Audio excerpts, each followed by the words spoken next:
Hi అండి. ఇక్కడ నేనేం చూపిస్తున్నానో ఒకసారి బాగా గమనించండి అబ్బా. మనం నార్మల్‌గా రైసు ఎక్కువ క్వాంటిటీలో తీసుకొని స్టోర్ చేసుకుంటూ ఉంటాం కదా! చాలామందికి దాన్ని ఎలా స్టోర్ చేసుకోవాలో తెలియక పాడు చేసుకుంటూ ఉంటారండి. పాడు చేసుకోవడం అంటే అందులో పురుగులు రావడము, అంతా పాడైపోవడము అలా జరుగుతూ ఉంటాయి కదా మనకు రైస్ అన్నది. అలా అవ్వకుండా మనకు ఎన్ని ఇయర్స్ అయినా అసలు రైసు పాడవ్వకుండా నీట్‌గా ఉండాలంటే నేను ఇక్కడ చూపించినట్టు వీడియోలో చేసి చూడండి.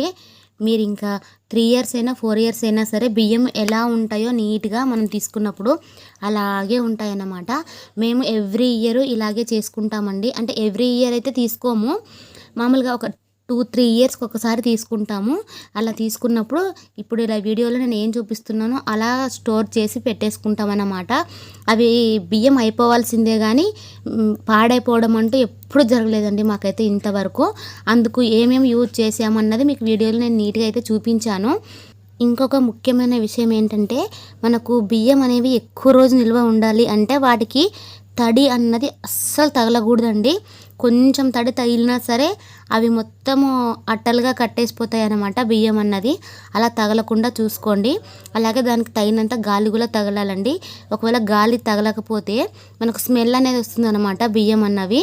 అలా రాకుండా మంచిగా స్టోర్ చేసుకోండి. ఇక్కడ నేను వీడియోలో చూపిస్తున్నాను కదా, బోరిక్ పౌడర్ అని ఉంటుందండి.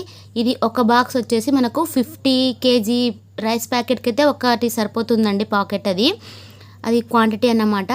కొంచెం ఎక్కువ తక్కువైనా పర్వాలేదు. కానీ ఒక్కటి మెయిన్ పెట్టుకోవాల్సిన విషయం ఏంటంటే మనం రైస్ వండుకునేటప్పుడు 2-3 టైమ్స్ మంచిగా కడుక్కోవాలండి. అప్పుడే మనం ఇప్పుడు కలిపి పెట్టిన పౌడరు ఇవన్నీ నీట్‌గా అయిపోతాయి అన్నమాట. చూస్తున్నారు కదా, ఈ బోరిక్ పౌడరు, తర్వాత వేపాకు, అలాగే నేను ఉప్పు వేసేటప్పుడు వీడియో తీయడం మర్చిపోయానండి. ఉప్పు కూడా వేసుకోవాలి. కల్లుప్పు అంటాం కదా, అది కూడా వేసుకొని స్టోర్ చేసుకోండి. వీడియోకి లైక్ చేయడం మర్చిపోకండి.